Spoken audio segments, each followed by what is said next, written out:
Imagine living in a world where a toothache could become a lifelong torment, where there were no dentists as we know them, no antibiotics, no fluoride, and no tube of toothpaste waiting beside the sink. Yet people still cared about their teeth.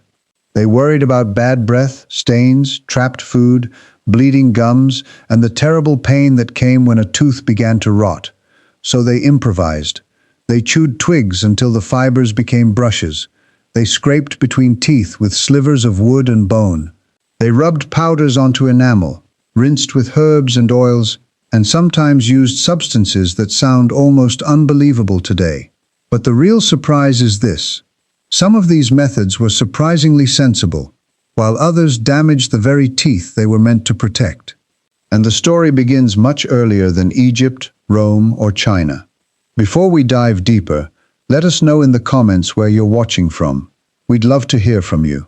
And don't forget to hit that subscribe button so you never miss any of our upcoming videos. Long before written medicine, people were already doing something about their teeth. Archaeologists have found narrow grooves between the teeth of prehistoric humans, including Neanderthals. In many cases, the shape and location of those grooves are consistent with repeated use of toothpicks.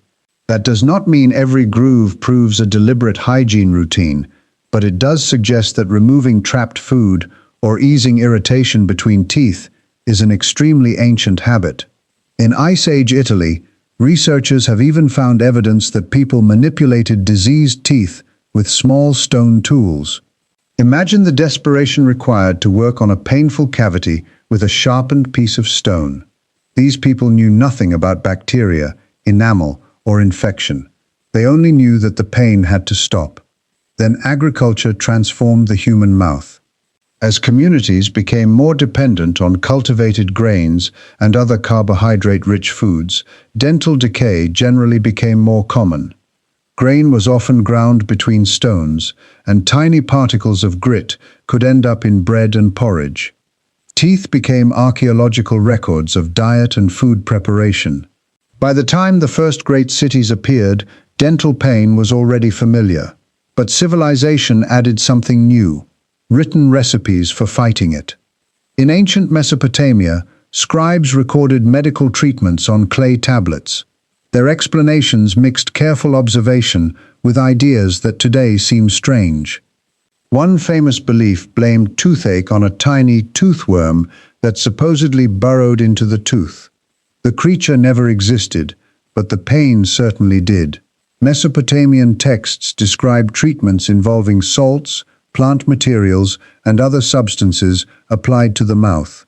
One recipe describes wrapping a finger in cloth, soaking it in a mixture containing alum, salt, and vinegar, and rubbing the teeth. Archaeologists have also recovered toothpicks from Mesopotamian sites, some made from precious metals. For wealthy people, oral care could become more than hygiene. It could become a personal possession, a marker of refinement, even something important enough to be buried with the dead. Egypt presents a different mystery. Popular accounts often describe the Egyptians as early inventors of toothpaste, but the evidence is more complicated. Egyptian medical papyri certainly contain remedies for the mouth and teeth, and materials such as natron were valued for cleansing. Yet mummified remains reveal a civilization fighting a brutal dental problem that had less to do with sweets than with sand, stone, and bread. Egyptian flour could contain mineral particles introduced during grinding. Over years, that grit acted like sandpaper. Teeth were worn down, sometimes until the inner tissues were exposed. Abscesses and periodontal disease followed. A person could live among monumental temples and sophisticated medicine while slowly losing the surfaces of his own teeth. The irony is striking. Egyptians knew how to preserve bodies for eternity, yet they could not prevent the living mouth from wearing itself away. And despite many modern claims, historians cannot point to one universal Egyptian brushing ritual used by everyone. There were treatments, cleaning substances, and probably many household practices that left little trace. But the archaeological evidence reminds us that ancient dental care was not a neat line of inventions. It was trial, error, local custom, and necessity. Farther east, ancient South Asian medical traditions developed a much more systematic interest in daily oral care. Sanskrit texts associated with Ayurveda discuss cleaning the teeth, tongue, and mouth as part of personal hygiene. Chewing sticks became one of the most enduring methods. A fresh twig from a suitable plant could be softened by chewing one end until the fibers spread into a brush-like tuft. That frayed end was then worked across the teeth and gums. Different regions favored different plants, including neem. The method was simple, portable, inexpensive, and renewable. More importantly, it combined mechanical cleaning with the natural chemistry of the plant itself. The same traditions also described tongue cleaning and mouth rinsing, including the use of sesame oil. Modern claims about oil pulling sometimes go beyond the evidence, so not every ancient practice should be treated as hidden scientific wisdom. But the broader point is remarkable. People were thinking about oral care as a daily routine, not merely after a tooth began to hurt. That shift from treatment to prevention would become one of dentistry's most important ideas.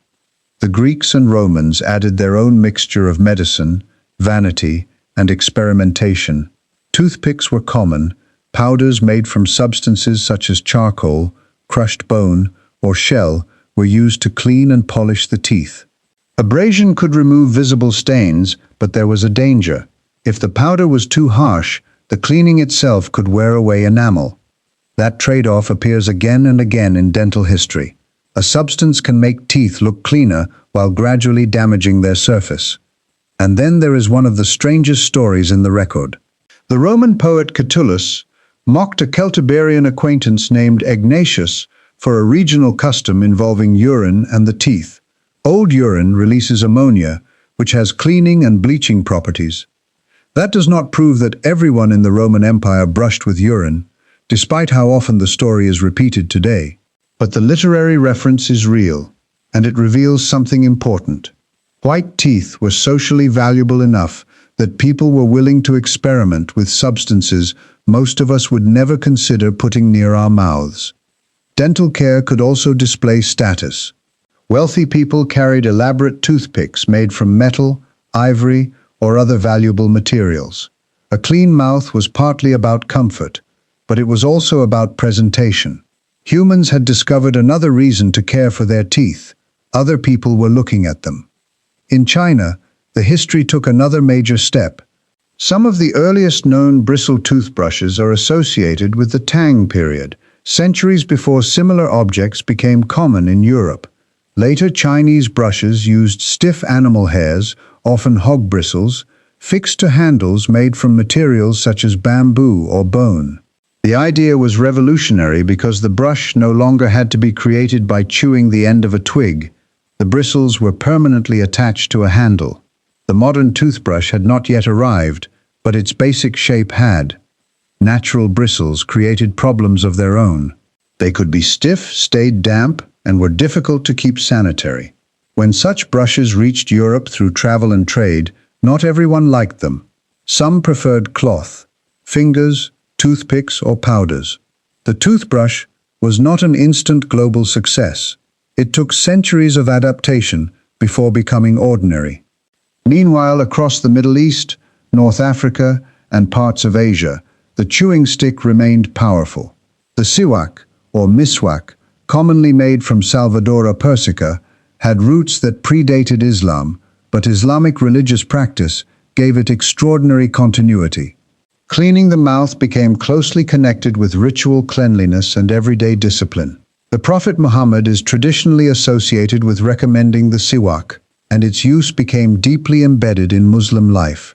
This is one of the great reversals of the story. An ancient technology did not simply disappear when newer tools emerged. It survived because it remained practical. Medieval Europe is often described as if people stopped caring about cleanliness after Rome fell. The truth is more complicated. Knowledge fragmented and changed.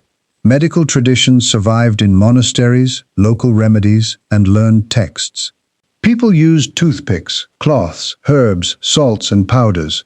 Tooth extraction was a frightening last resort, performed without modern anesthesia or sterilization.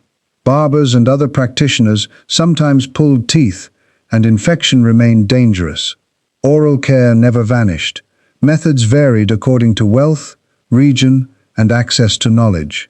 At the same time, scholars in the Islamic world preserved, translated, and expanded medical traditions inherited from earlier civilizations. Dental treatment and oral hygiene formed part of that wider culture. Knowledge did not move in a straight line from ancient Greece to modern Europe. It traveled through languages, religions, trade routes, courts, monasteries, and households. The history of the toothbrush is also a history of ideas moving between civilizations. Then a new enemy began changing European teeth on a massive scale: sugar. For centuries, sugar had been rare and expensive in much of Europe, but colonial expansion, plantation agriculture, and the forced labor of enslaved people transformed sugar into a commodity consumed on an enormous scale. As sugar became more available, dental decay increased. The wealthy often suffered first because they could afford the most of it. Queen Elizabeth I became famous for darkened teeth. A foreign visitor to her court remarked on the condition of English teeth and connected the problem with the nation's appetite for sugar. This was a turning point. People now had more tooth powders, more brushes, and more commercial remedies than many of their ancestors. But they were also feeding the microbes involved in tooth decay with increasing amounts of refined sugar. Better cleaning tools could not fully compensate for a changing diet. The history of oral hygiene was no longer just about what people rubbed onto their teeth. It was about what they put into their mouths all day long. By the 18th century, toothbrushes were becoming manufactured consumer goods in Europe. William Addis is traditionally associated with commercial toothbrush production in Britain, although the famous story that he invented his design while in prison is difficult to prove in every detail. Handles were often made from bone, and bristles still came from animals. Tooth powders remained common. People dipped a damp brush or cloth into a jar and scrubbed. Some products promised whiteness and pleasant breath. Others contained abrasives harsh enough to cause damage. During the 19th century, commercial dentifrices became increasingly familiar. Toothpaste gradually began replacing loose powders, especially as packaging improved. At the same time, dentistry itself was changing. Scientists were learning more about microorganisms, disease, and the chemistry of the mouth. The great mystery that had haunted humans since prehistory, the invisible cause of decay, was finally becoming understandable. Then, in 1938, another quiet revolution arrived. Nylon toothbrush bristles. Unlike animal hair, nylon could be manufactured with greater consistency and was easier to keep clean. The toothbrush suddenly became more hygienic, durable, and predictable. A few decades later, fluoride toothpaste helped transform prevention. Fluoride strengthens tooth enamel and makes it more resistant to acid attack. By the mid-20th century, the morning ritual familiar to millions of Americans had finally taken its modern form. But look closely at that ritual, and the ancient world is still there. The handle and bristles echo the brushes of China. The idea of fibrous cleaning reaches back to chewing sticks used across Asia, Africa, and the Middle East. Toothpicks connect us with people who lived before written history. Powders remind us of Egyptians, Greeks, Romans, and generations of Europeans who polished their teeth before paste came in a tube. Even the basic principle is ancient. Remove debris, reduce foul odor, massage the gums, and try to keep pain away. So how did people clean their teeth before toothpaste? There was never one answer. They picked, they scraped, they rubbed, they rinsed, they chewed plant fibers into brushes. They polished teeth with powders.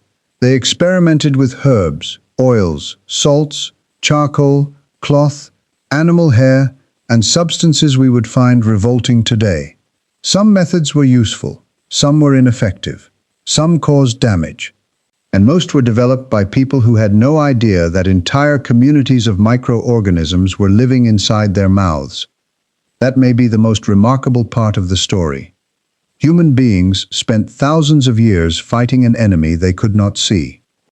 A Neanderthal working something between aching teeth, an Indian villager fraying a fresh twig, a Roman carrying a silver toothpick, a Chinese craftsman fastening bristles to a handle, a Muslim using miswak, an Englishman dipping a brush into tooth powder. None understood dental plaque as we do, yet all recognized the same basic truth. The mouth requires attention, and that small realization, repeated every morning across thousands of years, eventually became the tube of toothpaste and toothbrush sitting beside your sink today. The tools are modern, the struggle is ancient, and every time we brush our teeth, we are continuing one of humanity's oldest daily battles.